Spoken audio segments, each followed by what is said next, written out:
everyone, this is Adas Tiwari welcoming you to Tutor Theory 9 and today we are going to start 50 MCQs questions chapter 1 communication skill. In previous video we talked about 50 MCQs, so total 100 questions which made from this chapter. So here is session 4.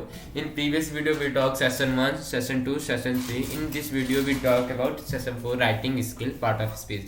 Basically जब मैं आपको chapter एक line wise line पढ़ा रहा था तब मैंने part of speech इसलिए नहीं डिस्कस किया था क्योंकि ये एमसीक्यू करेंगे तभी आपको इजीली क्लियर हो जाएगा और क्योंकि ये आप ग्रामर सेक्शन में ऑलरेडी पढ़ चुके हैं तो ये ज़्यादा इम्पॉर्टेंट नहीं है क्योंकि आप ऑलरेडी ग्रामर में पढ़ चुके हैं, ठीक है। तो क्योंकि बेसिक्स है, use of A and the, pronunciation, यही सब है इसमें बस। Okay, so here is a session 4 writing skill का part of speech. There are 8 part of speech, noun, pronoun, as you know that. So here is the first question, 51st question. Sentence is a dash of word that communication a complete thought. Sentence is a group of word. अगर हमें बातें करनी है किसी से तो हम जैसे I want talk with you, तो हम अगर वॉन्ट ही बोले तो हमारा सेंटेंस कंप्लीट तो नहीं हुआ ना, इसलिए ग्रुप ऑफ वर्ड्स यूज होते हैं, ठीक है।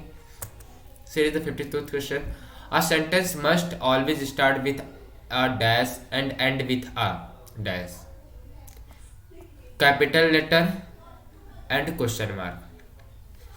देखो यहाँ पर 52th क्वेश्चन में हमें बोला है कि जो हमारा क्वेश्चन है और जो हमारा सेंटेंस है वो स्टार्ट होना चाहिए कैपिटल लेटर से, capital letter first letter capital होना चाहिए और एंड होना चाहिए क्वेश्चन मार्क से, क्वेश्चन मार्क या फिर डॉट कॉमा जो भी आप यूज़ कर सकते हैं एज यूजुअल। तो इसका आंसर आएगा both A and B. So here is the 53rd question, the full stop and the comma are known as dash. जो हमारे फुल स्टॉप और कॉमा होते हैं वो इन्हें क्या कहते हैं? They help us to separate the section of phrases and explain its meaning. Option A punctuation, B sentence, C exclamatory marks, D none of the above. Exclamatory mark हमारे ये हो जाते हैं जिसमें सडन इमोशंस आते हैं। सेंटेंस अभी बताया था ग्रुप ऑफ वर्ड्स। पंक्चुएशन हमारा ये होता है full stop and commas, inverted comma, double inverted comma, हमारा पंक्चुएशन। 53 का option A. 54 in English language there are dash basic part of speech. So 54 का 8 मैंने आपको स्टार्टिंग में बताया था, पार्ट्स ऑफ स्पीच टोटल 8 होते हैं। Word that relate to person, place, thing और idea are called as noun. ये डेफिनेशन है। Naming words, person, place and animal, thing is called a noun. Okay, so is the 56th question, a dash is a word substituted in the place of noun, pronoun या फिर adjective या verb या फिर noun. तो pronoun वो word है जो noun की जगह पे यूज होता है। जैसे Ram going school, go to school, Ram go to school, he go to school. तो राम की जगह हमने ही यूज किया तो हमने प्रोनाउन ही तो यूज किया, ही प्रोनाउन होता है। So is the 57th question, words that describe the other words are called. जो किसी और जो वर्ड्स होते हैं वो किसी और को डिस्क्राइब करते हैं उन्हें क्या कहते हैं हम? Noun, pronoun, adjective, verb. Adjective, ठीक है। 57 का C option. 58 dash is word that show actions. Action हम बोलते हैं ना सब्जेक्ट वर्ब ऑब्जेक्ट। सब्जेक्ट जो है वर्ब के अकॉर्डिंग मतलब कार्य, क्रिया जिसे बोलते हैं ना, तो हमारा ऑप्शन आ जाएगा 58 का D option. So here is the 59th question, words that add meaning to verb are known as adverb। देखो add verb, verb के अंदर जो add करता है वही adverb कहलाता है, ठीक है। So is the 59th का C option। The term a and the articles, conjunction, preposition, interjection। आपने जैसे a and the देखा तो इसका ऑप्शन A हो जाएगा, 60 का A। Before dash article are commonly used, noun, pronoun, adjective, verb। जो हमारा ए होता है, ए एंड द, वो किसके पहले कॉमनली ज़्यादातर किसके पहले यूज होता है, ठीक है। वो तो हमें पता है काउंटेबल और अनकाउंटेबल नाउन, पर नाउन के या प्रोनाउन के या फिर एडजेक्टिव किसके पहले, वर्ब के। तो 61 का हो जाएगा नाउन के पहले हमारा यूज होता है, ठीक है। जैसे देख लीजिए honest, a honest person, the an honest person ना, एन ऑनेस्ट पर्सन, ऑनेस्ट हमारा एब्स्ट्रैक्ट नाउन है, ठीक है, इसलिए नाउन से पहले हमेशा यूज होता है। So is the 62th question, words that connect two nouns phrases और सेंटेंस आर कॉल्ड, जो कनेक्ट करते हैं उन्हें हम कंजक्शन कहते हैं। Okay, so is the 63th question, dash is the term that is used to express the relationship between two words, article, conjunction, preposition, interjection। Preposition दो दो वर्ड्स के बीच में रिलेशन बनाता है, जैसे कि गो टू स्कूल, गो और स्कूल के बीच में टू लगा, हमारा टू प्रीपोजिशन होता है, तो ये दोनों रिलेशन बना रहे हैं। गो टू स्कूल, स्कूल जा रहा है, मतलब एक सेंटेंस फ्रेम हो गया हमारा। So is the 64th question, strong emotions such as delight, surprise, wrath and pain are expressed using article, conjunction, preposition, interjection, dash word. They are punctuated by an exclamation mark at the end।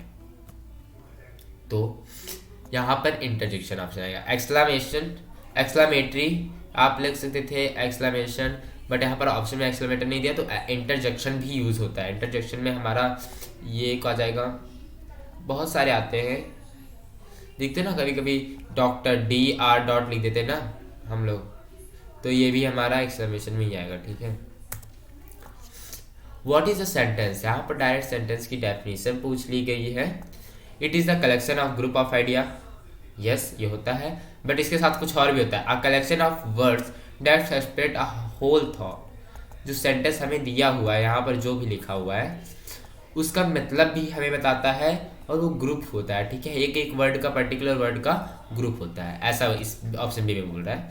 A set of guidelines that must be followed in order to write properly, ये नहीं, ये option ये गलत हो जाएगा। All of the basic punctuation sign, punctuation सिर्फ आप punctuation sign लगा देंगे तो आपका सेंटेंस नहीं होगा, ठीक है, तो आपका बचा ये दोनों, तो जो कंप्लीट होल थॉट बता रहा है ना वही आपका आंसर रहेगा। तो 65th का answer D. Okay, so here is the session 5th, writing skill का ये है। हमने पार्ट ऑफ स्पीच देख लिया, आप सेंटेंस का देखेंगे, ठीक है। ये एक क्वेश्चन सेंटेंस का उधर आ गया, 65th का इधर ही आएगा आई थिंक। द पर्सन और thing that does not an action is known as subject object both A and B, none of the above. Basically a person और thing that does an action, यहाँ पर जैसे मान लीजिए subject है, ये कुछ काम कर रहा है, ठीक है, मतलब एक्शन कर रहा है, तो वो हमारा वर्ब होगा, तो हमारा वर्क कौन कर रहा है, ये ऑब्जेक्ट कर रहा है कि सब्जेक्ट कर रहा है, सब्जेक्ट कर रहा है ना, तो यहाँ पर सब्जेक्ट, और 66 का option A. So here's the 67th question, in a sentence the object can be either or dash or dash, जो इन एक सेंटेंस में ऑब्जेक्ट हो सकता है, ठीक है, तो वो डायरेक्ट और इनडायरेक्ट हो सकता है। डायरेक्ट इनडायरेक्ट आपने पढ़ा है? आई थिंक नहीं पढ़ा होगा। Direct indirect sentence where the subject performs an action are called, जो सेंटेंस में जब सब्जेक्ट परफॉर्म करता है कोई एक्शन, उसे हम क्या कहते हैं, active voice, passive voice, indirect voice, या फिर नन ऑफ द अबव, तो हमारा वो एक्टिव वॉइस कहलाता है, ठीक है। 68 का option A. 69 subject receives an action in a sentence are known as, जब सब्जेक्ट कुछ रिसीव करता है एक्शन तो क्या होता है, तो वहाँ पर हमारा पैसिव वॉइस होता है, ठीक है। जब वो कुछ करता है तब एक्टिव वॉइस, अब जब कुछ रिसीव पाता है तो वो passive voice. A group collection of sentence form sentence paragraph both A and B, none of the above. 70th का पैराग्राफ बनाता है, ठीक है। सेंटेंस देखो यहाँ पर ग्रुप ऑफ सेंटेंस यहाँ पर ऑलरेडी दे रखा है, ये गलती मत करना कि ऑप्शन सी लगाओ, तो इसका आंसर हो जाएगा option B. 71 in the line the children played football identify the subject. The children ये हमारा सब्जेक्ट हो गया, प्लेड हमारा ऑब्जेक्ट हो गया, ये वर्ब हो गया, सॉरी अब वर्ब हो गया, अब फुटबॉल हमारा ऑब्जेक्ट हो गया, तो हमारा सब्जेक्ट क्या है, द चिल्ड्रन, ठीक है, द चिल्ड्रन हमारा ऑप्शन हो जाएगा। 72 इन the line the children of played football identify the object. अभी पीछे मैंने बताया था ऑब्जेक्ट हमारा फुटबॉल है, तो यहाँ पर फुटबॉल हमारा ऑब्जेक्ट आ जाएगा, ठीक है, football. Which sentence contain both indirect and direct object, कौन, ये जो आपका I am watching TV option है, सी bought a blue pen, option B. The girl played cricket, option C. He wrote his sister a letter, option D. तो 73 में आपको बताना है कि इसमें कौन से सेंटेंस, आपको 4 सेंटेंस दिए हैं, इसमें डायरेक्ट और डायरेक्ट कौन से स्पीच कहाँ पर आ रहे हैं, ठीक है। तो देखिए जैसे आप लास्ट वाला देख पा रहे हैं 73 में option D, he wrote his sister a letter. तो हमारा ये सब्जेक्ट होता है अ लेटर, ये इधर चला जाता है, इंडायरेक्ट से चेंज करते हैं, a letter were written by my sister, ठीक है। तो 74th, the passive voice is used in which of the following statement, they are watching movie, A, the clock was repaired by Ramesh, option B, in the room he sleep slept, यहाँ पर थोड़ा distance है कैसे, option D, my pet horse bite the police man. 74th का option B, यहाँ पर हमारा passive voice use हुआ है बाय, पैसिव वॉइस में हमारा बाय जरूर यूज होगा, ठीक है, याद रखना। सेशन 6 हमारा सेंटेंस हो गया प्रोनाउंसिएशन। अभी तक हम राइटिंग स्किल कर रहे थे, अब हमारा pronunciation basics. Dash will assist you with expression yourself clear and confidently. अगर आपका प्रोनाउंसिएशन ठीक रहेगा तो आप क्लियरली बात कर सकोगे, ठीक है। 76 का, the study of the sound we makes when we speak are known as. जो हम बोलते हैं उसकी जो स्टडी करता है उसे हम क्या कहते हैं, फोनेटिक्स। 76 का ऑप्शन बी। तो here is 77th question, all English word are made up of dash type of fundamental sound. कितने फंडामेंटल टाइप से बने हुए सारे साउंड, जैसे ए, बी, एप्पल, बनाना, ये सब जितने बने हुए कितने फंडामेंटल साउंड से बने हुए हैं, ठीक है।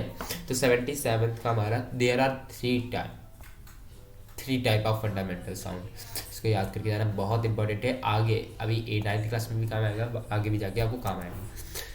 हमारा जो प्रोनाउंसिएशन था तो बेसिक था, क्योंकि उसमें यही बताया गया कि कैट का प्रोनाउंसिएशन क्या होगा, डॉग का, जैसे हम लोग बोलते हैं ना वुमेन औरत बोलते हैं ना, वो वी मैन होता है, ठीक है। तो ये प्रोनाउंसिएशन इसमें बताया गया आपको थोड़ा सा बस। सेशन 7, ग्रीटिंग एंड इंट्रोडक्शन, ठीक है। So there are 2 methods of greeting, dash and dash, formal greeting and informal greeting, direct greeting and indirect greeting, both A and B, none of the above, ठीक है। तो 78th का हमारा formal greeting and informal greeting, okay. When it is dash you say good morning. अब आपको time दिया गया है तो आप इसमें से किस समय गुड मॉर्निंग बोलेंगे। AM हो रहा है तो AM देखिए, हाँ तीनों समय बोल सकते हैं, तो ऑल A, B, C, ठीक है।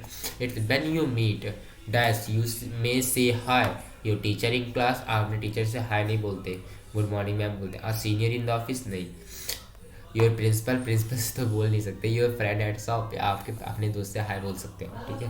तो 80th का D option. When dash you say good afternoon, यहाँ पर AM आ गया, तो ये मतलब ये दोनों तो ऑप्शन नहीं रहेंगे, ठीक है। अब देन हम गुड आफ्टरनून कब बोलते हैं, जब PM होता है, तो 6 PM एंड 1 PM। अब 6 PM पे हमारा वो इवनिंग हो जाता है, ठीक है, इवनिंग हो जाता है, तो अब इवनिंग में नहीं बोलेंगे, विद आफ्टर 4 PM, जब दोपहर के 4 बजते हैं ना, तो जो हिली एरियाज पे लोग हैं उनके यहाँ पर इवनिंग हो जाता है, और हमारे यहाँ पर 5 PM पे इवनिंग तब से बोलने लगते हैं, ठीक है। याद रखना, आप लोग जो 5 बजे भी गुड आफ्टरनून मैसेज भेजते हो व्हाट्सएप पे ना, नहीं, 5 बजे के बाद आपको PM गुड इवनिंग बोलना है, ठीक है। और जो हिलीज एरिया पे रहते हैं उनको 4 बजे ही बोल देना है, ठीक है, गुड इवनिंग शुरू कर देना है। तो यहाँ पर ऑप्शन डी, 81th का डी ऑप्शन, क्योंकि 1 बजे आपका दोपहर रहता है। When dash you say good evening, कब आप गुड इवनिंग कहते हैं, 2 PM, 7 PM, 9 AM, 11 AM। देखिए इस पे दोपहर रहता है, ये दोनों सुबह का है, तो 7 PM, ऑप्शन डी, 82 का डी।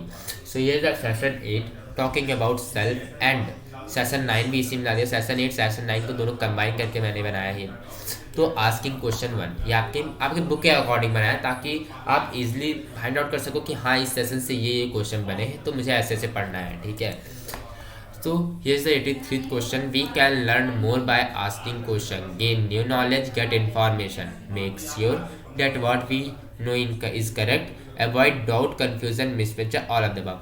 देखिए, आप न्यू नॉलेज जानते हैं, अगर आप क्वेश्चन पूछते हैं तो आपको नया आंसर मिलता है, कुछ नया चीज़ जानने को मिलता है। Get new knowledge and get new information, आपको ये तो हमारा तो ये भी हो चुका है, ठीक है। तो यहाँ पर make sure that what we know is correct, हम जो जान रहे हैं वो सही है, ये हमें भी जरूरी जानना, ये पता पहले से पता होना चाहिए।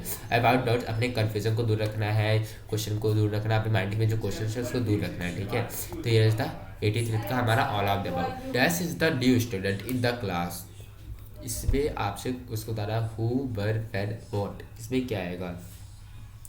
Who is the new student in the class, where is the new student in the class, ये नहीं हो सकता। कहाँ पर है नया स्टूडेंट जो क्लास में है?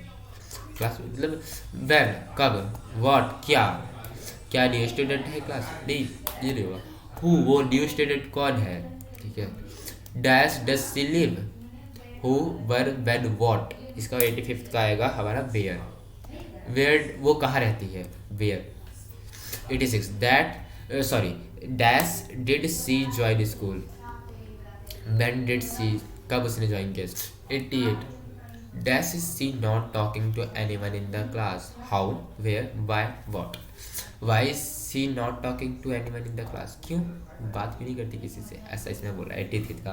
पहले आपको इसका मतलब समझना है जो ये लिखा है सेंटेंस, फिर उसके अकॉर्डिंग आपको इन सब का भी मतलब पता होना चाहिए। How, where, why, what, what का मतलब क्या, वाई मतलब क्यों, वेयर कहाँ, हाउ कैसे, ठीक है। 89 का dash, can I help her to make friends, how कैसे, वेयर कहाँ, वाई क्यों, वॉट क्या। Can I help her to make friend, क्या मैं आके मदद करूँ इसको दोस्त बनाने के लिए। तो यहाँ पर हाउ, मैं कैसे मदद कर सकता हूँ, कैसे, how I help, how can I help to make her friend, option A. Raju in charge of keeping an eye on the class. He is curious as to why Ramesh is always late. Raju can ask Ramesh which of the following question: Do you come on time? Are you late? Why are you late every day? Isn't true that completing your assignment will be easier if you arrive on time? तो 90th का question हमारा option C, क्योंकि वो हमें उससे पूछेगा why are you late every day, तो हमेशा क्यों लेट होते हैं, ये आपको स्टेटमेंट दी जाएगी तो आपसे डायरेक्ट पूछा जाएगा, ऑप्शन नहीं रहेगा वहाँ पर ब्लैंक दिया जाएगा, आपको क्वेश्चन लिखना पड़ेगा, ठीक है। Which question should you ask if you don't understand a task you have been given, where are the report of the task, नहीं ये हम तो क्वेश्चन नहीं पूछते। Is it possible for you to repeat the instruction for this task, it is possible for the giving example for this task, why are you doing this task। या option A नहीं होगा, option D नहीं होगा हमारा, इन दोनों में confusion है। तो देखो इसमें बोल रहा है इट इज़, क्या आप उसको रिपीट कर सकते हैं, जो आपको देखो अंडरस्टैंड समझ नहीं आया तो आप उसको रिपीट करवा सकते हैं टीचर से। तो 91 का B option. Share the 92th, Ramesh is a short on time and decide to postpone a work which question he asked for before ignoring his responsibility। तो 92 का हमारा what is the task, when do you need to finish this task, is this task important, देखिए यही option है, ठीक है 92 का सी। 93 Radha is joining a new school this year, which are the following question will her get to know her class new classmate for more quickly, how long have you been studying here, नहीं ये नहीं पूछते। would you like to share my lunch, नहीं। what do you like to do when you have free time, ये हम सारी चीज़ पूछ सकते हैं, ठीक है। वो नहीं लड़की है तो कुछ भी पूछे, अगर all of the above option नहीं होता तो हम कोई इन तीनों में से नहीं लगाते, कोई और चौथा जो ऑप्शन होता है उसको हम यूज़ करते, ठीक है। सॉरी 93 का D. So is the last session 10 asking question second. अभी तक हमने सेशन जो किया था उसमें था हमारा आस्किंग क्वेश्चन फर्स्ट, ठीक है। तो अभी सेशन हमारा आस्किंग क्वेश्चन सेकंड, आपके बुक में सेशन वाइज दिया ना, उसके अकॉर्डिंग मैंने फिर टेस्ट ये बनाया फिर questions. There are dash and dash two fundamental type of questions, close ended and open ended, short and long, both A and B, none of the above. तो basically जब आपने बुक रीड किया होगा थोरली तो उसमें आपको बताया गया होगा कि close ended and open ended, ठीक है। Question are those that can be answered with a simple yes और no are called dash question. जब जिस क्वेश्चन को हम इजली जैसे कि क्वेश्चन पूछा does you want to move from here, तो आप बोलोगे यस, आई वॉन्ट, यस बोल दोगे तभी भी हाँ उसको पता चल जाएगा कि हाँ क्या कहना चाहते हो। तो एस और नो में आंसर देते जब, तो उसे क्या कहते हैं, open ended, close ended, short ended, none of the above. तो बेसिकली 95th का ऑप्शन आएगा क्लोज एंडेड। जब हम सिंपली जवाब देते हैं उसे हम क्लोज एंडेड कहते हैं। क्लोज मतलब ज़्यादा नहीं बोलना है, मुंह बंद रखना है। क्लोज ऐसे याद रखो, ठीक है। ओपन में ज़्यादा बोलते हैं। What do you like to watch on TV is refer to the open ended, ठीक है। 96 का A. 97 in some circumstances the subject and verb position are exchanged to form a dash question। Basically इसमें close आएगा, ठीक है। some answer are not limited or closed, these question are called open ended। 98 का ए। what do you mean by close ended question? Question that can have any answer, question that do not have any answer, question with has I don't know। इसका option C हो जाएगा, ठीक है। His last question, what do you mean by close ended question? यही same question I think they दिया है, आएगा sorry यहाँ पर open. what do you mean by open ended, ठीक है। तो ओपन एंडेड जब आएगा तो एस और नो में आंसर नहीं दे सकते। यहाँ पर question that has many answers, ठीक है, option D. So finally we complete 100 MCQs। I hope your all doubts were clear. इसलिए मैंने आपको सेशन वाइज दिया था ताकि आपका सेशन वाइज क्लियर हो जाए कि हाँ इस सेशन से कितने कैसे क्वेश्चन बन सकते हैं। तो that's why I make a session wise question. So if any doubt, please comment your question. I try to give your answers and do your best. Thank you.